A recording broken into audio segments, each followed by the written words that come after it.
ressourcerie de l'écrivain. On se fait un petit book haul qui n'est pas énorme parce que j'ai juste 5 livres achetés, mais je vais vous en présenter un 6e en fait parce que j'ai acheté la suite. Que je vous avais dit, dans le dernier book haul, il y avait un bouquin qui se passait en Nouvelle-Zélande et je vous ai dit, je sais pas, j'hésite, j'ai laissé la suite chez Auchan, donc j'y suis retournée genre le lendemain ou 2 jours après. Ce qui fait que je vais commencer par celui-là. Je vous présente juste rapidement. Celui-là, c'est celui que j'ai acheté la dernière fois et que j'ai présenté dans le dernier book haul. C'est Le pays du nuage blanc de Sarah Lark. Église anglicane de Christchurch, Nouvelle-Zélande, recherche jeune femme honorable pour contracter mariage avec messieurs de notre paroisse, bénéficiant tous d'une réputation irréprochable, évidemment. Londres, 1852, Hélène, préceptrice, décide de répondre à cette annonce et de tenter l'aventure. Sur le bateau qui l'amène au pays du nuage blanc, elle fait la connaissance de Gwynera, une aristocrate désargentée promise à l'héritier d'un magnat de la laine. Ni l'une ni l'autre ne connaissent leur futur époux. Une nouvelle vie pleine d'imprévus commence pour les 2 jeunes femmes qu'une amitié indéfectible lie désormais. Cette saga portée par un puissant souffle romanesque révèle le talent d'un nouvel auteur dans la grande tradition de Colin McCullough et de Tamara Kinley. Je ne vous le présente pas plus que cela parce que je vais vous présenter la suite et je pense que donc ça c'était un livre à 3,50 € et aujourd'hui j'ai dépensé 10,50 €. La suite, c'est Le chant des esprits de Sarah Lark, toujours. On est toujours chez Archipoche, je crois que c'est Archipel. Donc un livre à 3,50 € également, au lieu de... Je crois qu'ils sont quasiment à 10 €. Donc Le chant des esprits, en 1852, Hélène et Gwynera ont quitté l'Angleterre pour venir s'installer en Nouvelle-Zélande, le pays du nuage blanc. Au crépuscule d'une vie mouvementée, les 2 pionnières, toujours liées, s'inquiètent pour leur petite fille, Hélène et Koura, 2 cousines que tout oppose. Belle et capricieuse, Koura possède une voix magnifique. Portée par le rêve d'une carrière internationale, elle refuse d'assumer son rôle d'héritière de Keyward Station, le domaine familial, pour se consacrer au chant. Mais le drame couve. Quand Koura rencontre le fiancé d'Hélène, ce dernier tombe aussitôt sous le charme de la jeune métisse. 2 héroïnes fortes qui refusent de subir leur destin et se lancent dans l'aventure pour assouvir leurs rêves, un puissant souffle romanesque. Cette saga confirme tout le talent d'une auteure découverte avec Le pays du nuage blanc. Donc là on est aussi sur un beau bébé de plus de 600 pages. Donc c'est traduit de l'allemand par Jean-Marie Argelès, pardon. Et la couverture c'est PH Thinkstock. Donc je pense que c'est du libre de droit. Je vérifierai s'il y a une suite. Je regarderai sur le net. Donc L'héritière, Queenstown, Canterbury Plains, 1893. Vous êtes Madame O'Keeffe ? William Martin contemplait, ébahi, la gracieuse jeune fille rousse qui l'accueillait à la réception de l'hôtel. Les chercheurs d'or du camp lui avaient décrit Hélène O'Keeffe comme une dame d'un certain âge, une espèce de dragon féminin. L'établissement de Madame Hélène obéissait, paraît-il, à des mœurs fort strictes. Fumer y était interdit, tout comme boire de l'alcool, sans parler d'y accueillir, sans certificat de mariage, des personnes du sexe opposé. Ce genre de récit évoquait plus une prison qu'un hôtel, à la différence notable que ne vous y attendait ni puce ni poux, mais une salle de bain. Ce dernier détail avait convaincu William d'ignorer les mises en garde. Après 3 journées dans l'ancienne bergerie servant d'abri aux chercheurs d'or, il était prêt à tout pour échapper à la vermine, même à supporter le dragon O'Keeffe. Or, il était accueilli par une créature à la beauté exceptionnelle, aux yeux verts et aux boucles de cheveux indomptables d'un rouge cuivré, la vision la plus agréable qu'il eût eue depuis son débarquement à Dunedin en Nouvelle-Zélande. Son moral, au plus bas depuis des semaines, s'améliora sensiblement. « Non, je suis Hélène O'Keeffe, » dit la jeune fille en riant. « Hélène est ma grand-mère. » William sourit. Il savait que son sourire était un atout. En Irlande, les visages des jeunes filles s'éclairaient toujours d'une nuance d'intérêt quand elles voyaient l'espièglerie briller dans ses yeux bleus. Je le regrette presque, sinon j'aurais eu l'idée commerciale du cercle. Eau de Queenstown, eau de jouvence. Hélène eut à son tour un sourire qui mit en valeur son visage mince et un nez menu, peut-être un tout petit peu trop pointu, mais constellé de taches de rousseur. Vous devriez vous associer avec mon père, lui aussi est friand de ce genre de formule. Bonne pêche, chercheur, ok, warehouse, c'est là qu'est ton or. J'en prends bonne note, promit le jeune homme. Mais au fait, puis-je avoir une chambre? Vous êtes chercheur d'or? Alors, ma foi, des chambres libres, il y en a bien sûr, mais elles sont assez chères. Les chercheurs d'or ne dorment généralement pas ici. J'ai une tête de chercheur d'or? Demanda William avec un air sévère, les sourcils froncés sous son abondante tignasse blonde. Hélène l'examina sans façon. Au premier abord, un peu sale et dépenaillé, avec son ciré, son pantalon en denim et ses solides bottes, il ne se distinguait guère de ceux qu'elle rencontrait quotidiennement. À y regarder de plus près, pourtant, Hélène, digne fille de commerçant, s'aperçut de la qualité de son équipement. Une veste onéreuse sous le ciré, des mini-chapes par-dessus les bottes, le tout en bon cuir, une tresse de crin de cheval ornant son Stetson, l'équivalent d'une petite fortune. Les sacs de sel posés à terre étaient eux aussi d'une finition soignée. Je m'arrête là parce que elle continue un petit peu à le mater apparemment. Mais bref, ça c'est une saga qui me dit bien. Donc le premier livre c'est Le Pays du Nuage Blanc, le second c'est Le Chant des Esprits et le troisième et dernier c'est Le Cri de la Terre. Je ne l'ai pas vu. Si je le chope lui, eh ben je le choperai. Ensuite, donc, on va passer aux romans qui m'ont coûté 2 €. On commence par L'Aventurière de l'Étoile de Christelle Mouchard. Jeanne Barré, passagère clandestine de l'expédition Bougainville. On est chez Pocket avec une couverture de Tanguy Morin et des photos de Ruben Carbo, I.M. Gilles Battaglia, Archangel. Je la trouve efficace. Île d'Aix, 1767. L'équipe Bougainville s'apprête à faire le tour du globe et, au nom du roi de France, en rapporter tous les savoirs, toutes les merveilles. Flanqué de son valet, le botaniste et libertin Philibert Commerson monte à bord de l'Étoile. Mais il faudra atteindre Tahiti avant que l'équipage ne commence à soupçonner l'identité de ce valet aux joues tachées de son. Quel destin que celui de Jeanne Barré. Petite bergère du Morvan, elle n'apprendra à lire puis à herboriser qu'au contact de son amant et mentor, Commerson. Embarquée clandestinement à ses côtés, les femmes étant interdites à bord, c'est sans état d'âme qu'elle se jette au devant de l'aventure. Comme un homme, mieux, comme une femme. Alors, il me semble que je connais cette histoire. J'ai dû voir un reportage sur la piraterie. J'ai vu un reportage sur l'île de France. Sur la piraterie, donc je ne sais plus quelle île de France c'était, c'est au large de Mada.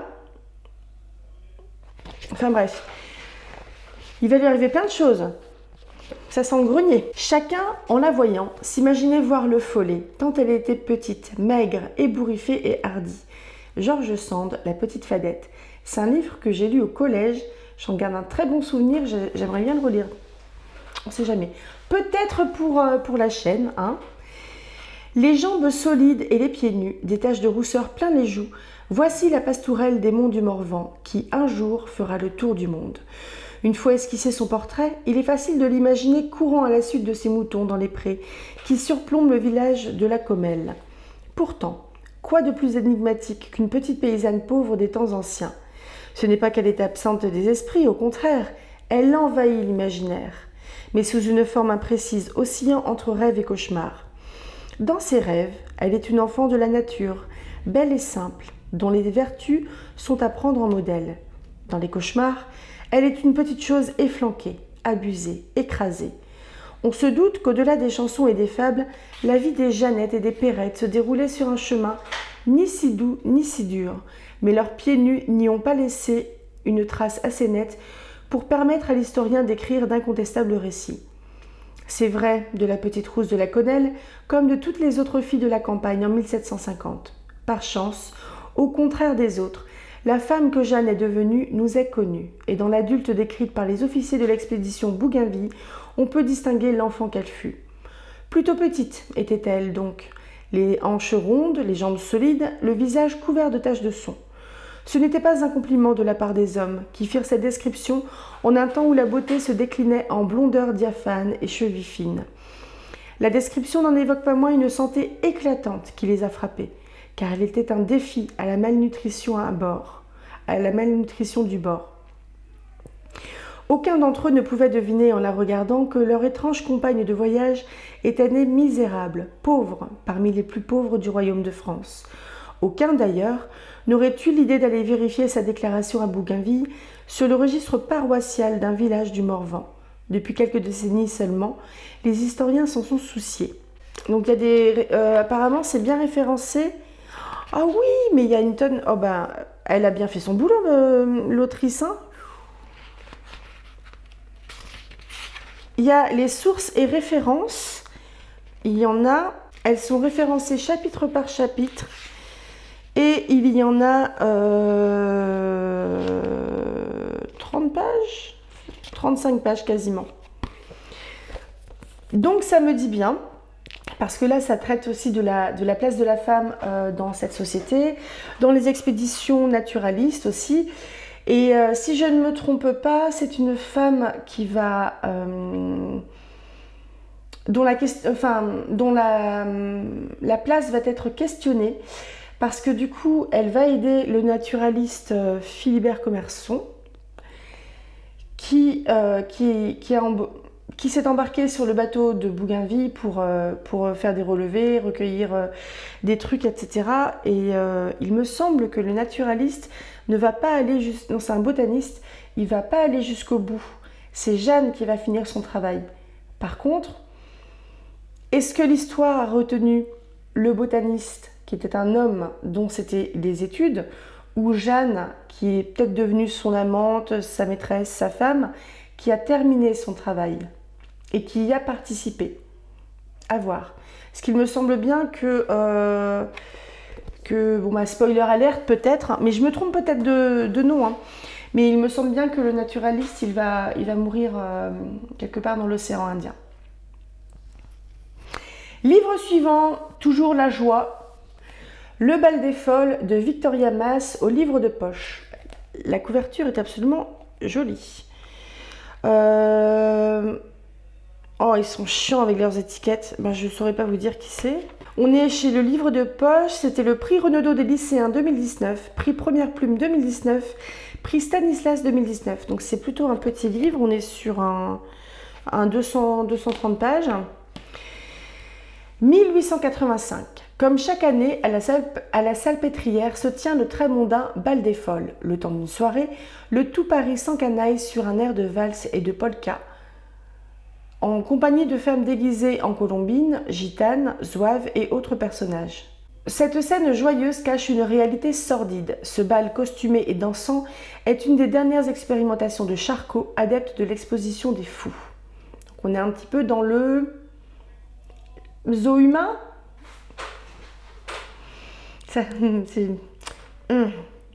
Dans ce livre terrible et puissant, Victoria Mass choisit de suivre le destin de ces femmes victimes d'une société masculine qui leur interdit toute déviance et les emprisonne. Parmi elles, Geneviève, dévouée corps et âme au célèbre neurologue. Louise, abusée par son oncle. Thérèse, une prostituée au grand cœur qui a eu le tort de pousser son souteneur dans la Seine. Il avait peut-être fait chier. Eugénie, enfin, qui, parce qu'elle dialogue avec les morts, est envoyée par son propre père croupir entre les murs de ce qu'il faut bien appeler une prison. Un hymne à la liberté pour toutes les femmes que le XIXe siècle a essayé de contraindre au silence. Fabienne Pasco de Télérama dit « L'auteur trousse avec élégance cette affolante histoire ». Un roman historique singulier et engagé, d'après Hubert Artus du magazine Lire.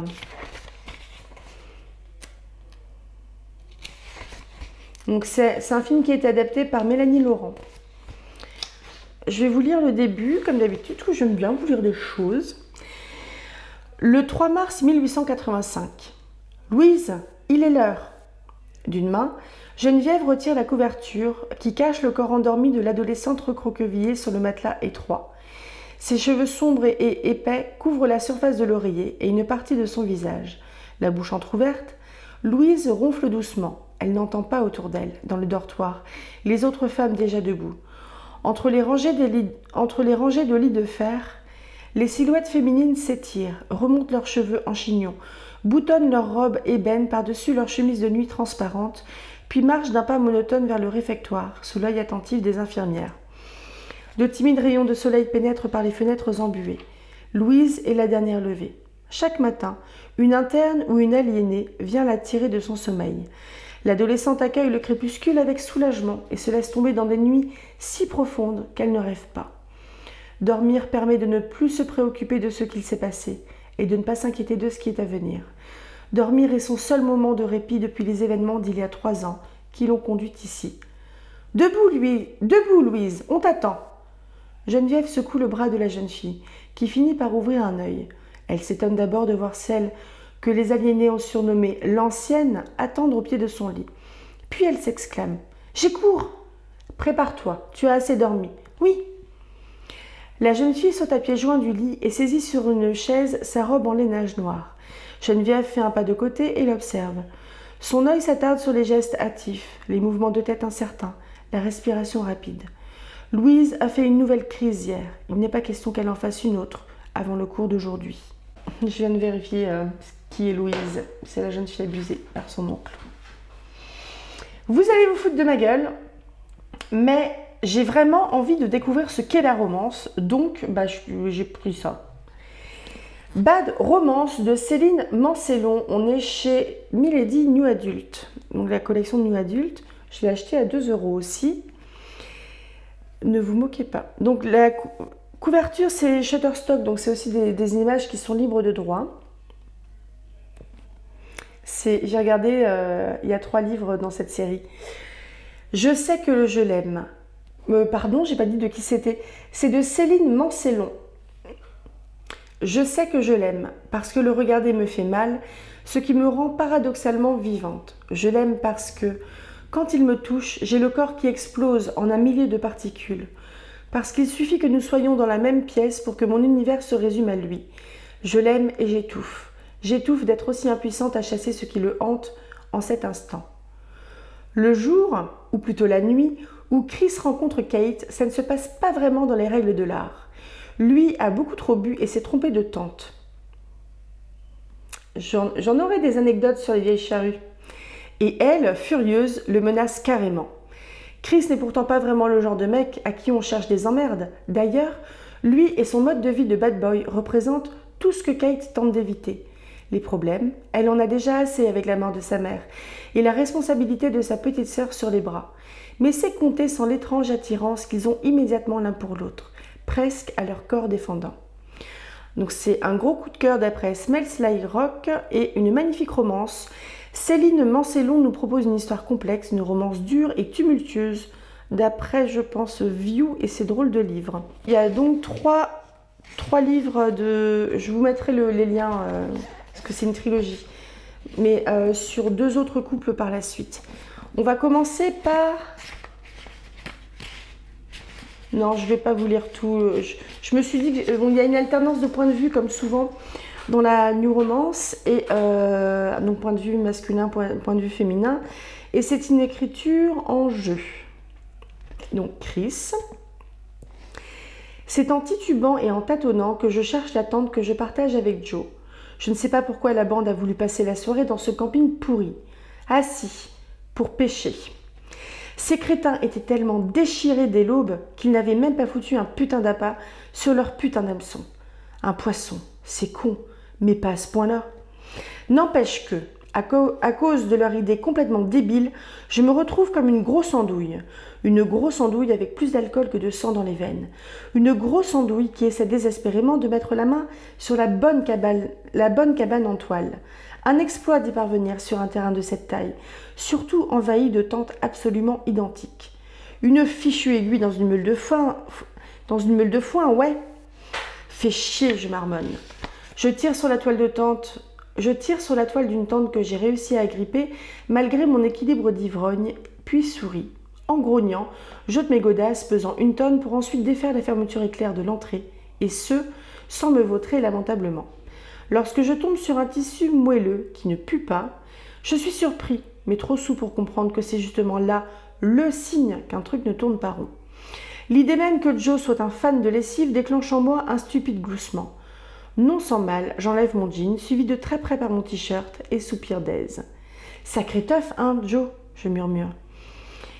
J'ai probablement un air niais sur la figure, celui qu'affichent tous les mecs défoncés, ayant glorieusement baisé comme des dingues. 2 frangines suédoises. Des bombes. Soudain, « Kate !» hurle une voix fluette, complètement terrorisée, hystérique même.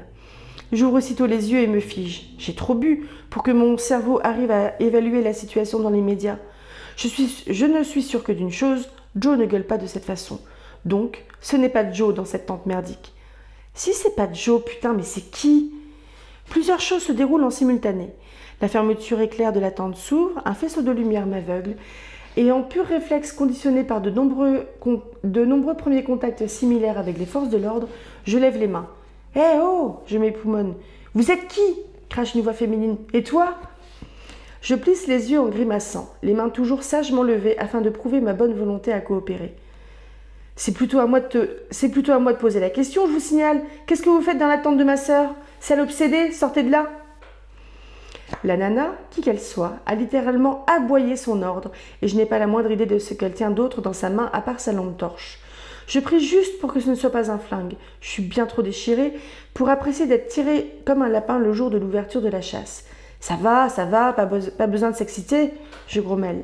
J'obtempère et je sors de la petite tente en arrachant plusieurs piquets pour finalement me prendre les pieds dans la doublure. Une fois à l'extérieur, j'essaie d'esquiver la saleté de loupiote, mais la gonzesse se fait un devoir de suivre chacun de mes mouvements avec elle. Et ça, c'est bien chiant. Rien de tel pour me hérisser les nerfs. Tu peux éteindre ta putain de lampe? Non. Tu braques quoi sur moi là? Un fusil à harpon. Charmant. Écoute, c'est une erreur. Je me suis plantée de tente et... Un rire sarcastique m'interrompt. Vous pensez sérieusement que je vais gober ça? Vous n'êtes pas le premier taré qui en a après ma sœur? Ok. On reste calme. Comment me sortir de là? Je suis quasi à poil et une cinglée me tient en joue avec un fusil à harpon. Je ne peux rien faire comme tout le monde. Pas même une cuite dans un putain de camping de merde. Je ne savais pas qu'il y avait ta sœur dans cette satanée tente. Je m'exclame en ricanant. Bon, je vais m'arrêter là. Ma foi, je pense que ça peut être sympa. Le truc que... Alors souvent, en fait, dans les romances que j'ai lues, j'en lis pas tant que ça non plus. C'est un peu un amalgame de grands... Enfin, vous prenez un saladier, vous balancez tous les clichés et les tropes, et ça peut donner de bonnes choses, comme ça peut donner Colleen Hoover. Oh, la balle perdue! Et enfin, dernier livre, parce que je suis à me demander en fait si je ne veux pas faire un update lecture un jour sur des muses. La muse ténébreuse de Charles Baudelaire par Raphaël Confiant chez Folio. Donc c'est une jeune modèle de Nadar, un livre à 1 euro.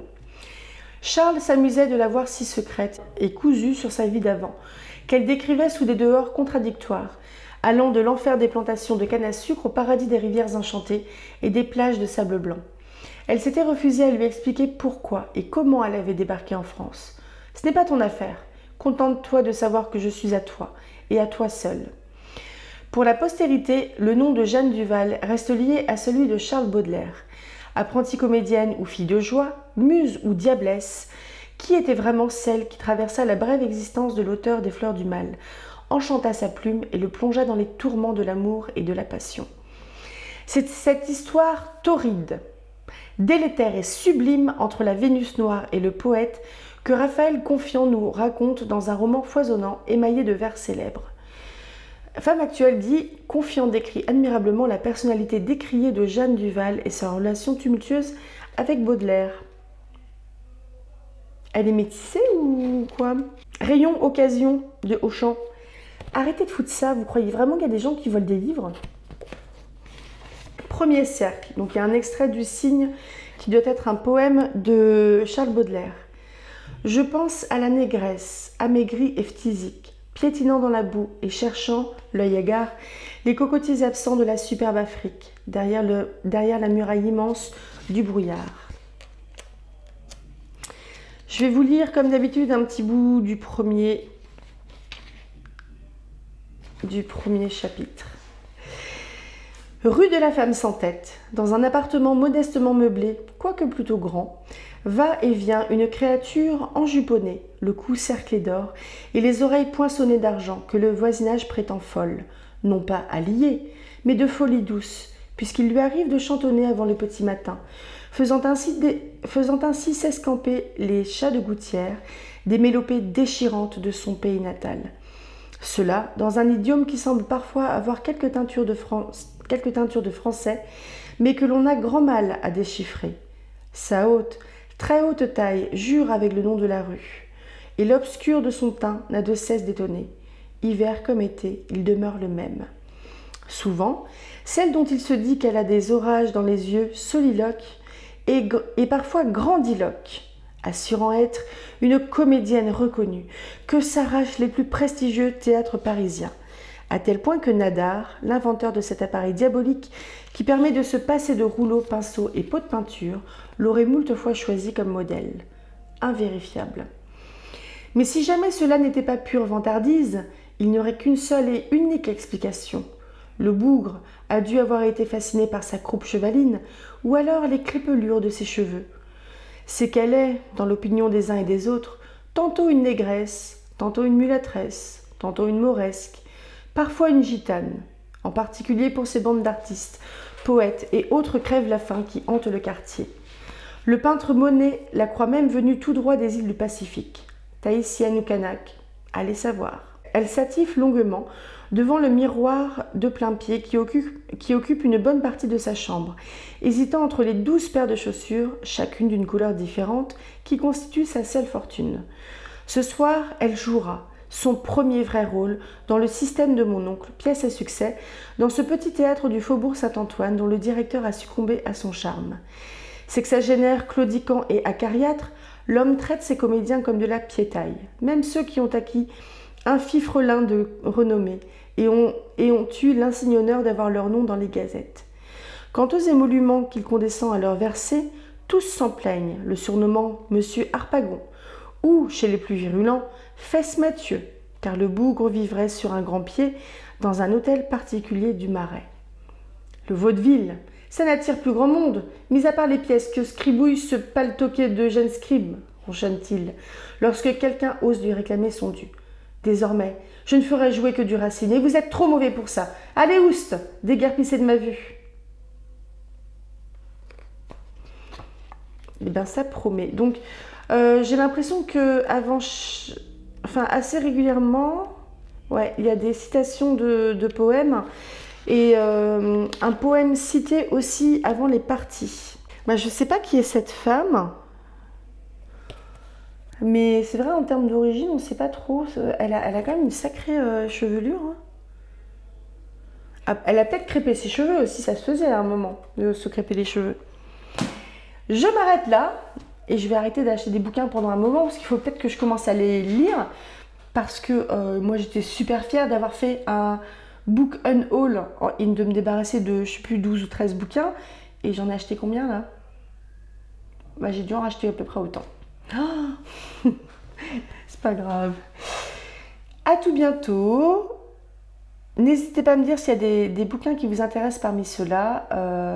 Je me demande si je vais pas faire un de ces quatre, une vidéo un peu thématique sur le marché de l'occasion du livre, sur les pratiques de consommation. Pas pour vous dire ne faites qu'acheter de l'occasion, c'est bien, c'est écolo. Non, chacun fait ce qu'il veut, mais si certains d'entre vous, comme moi, hein, on a parfois ou souvent ou tout le temps envie de lire beaucoup de livres et pas forcément le budget qui va avec pour lire les nouveautés qui coûtent 30 balles et qui sont un jaspé brillant éblouissant. Et ben ça peut être intéressant de faire une petite vidéo un peu comme ça sur les pratiques de consommation de chacun. Bon, je sais que ça s'est beaucoup fait. C'est pas spécialement pour faire comme les autres non plus, mais c'est intéressant de papoter un petit peu là-dessus. Je vous laisse. N'hésitez pas à me dire ce que vous avez lu ou acheté récemment, s'il y a des bouquins qui vous intéressent parmi ceux-là. Je pense que Bad Romance, ça va pas vous intéresser vu le public de ma chaîne. Si une petite jeunette passe par là, n'hésite pas à me le dire. Mais à tout bientôt, rêvez tout grand, lisez tout plein et passez une très bonne journée.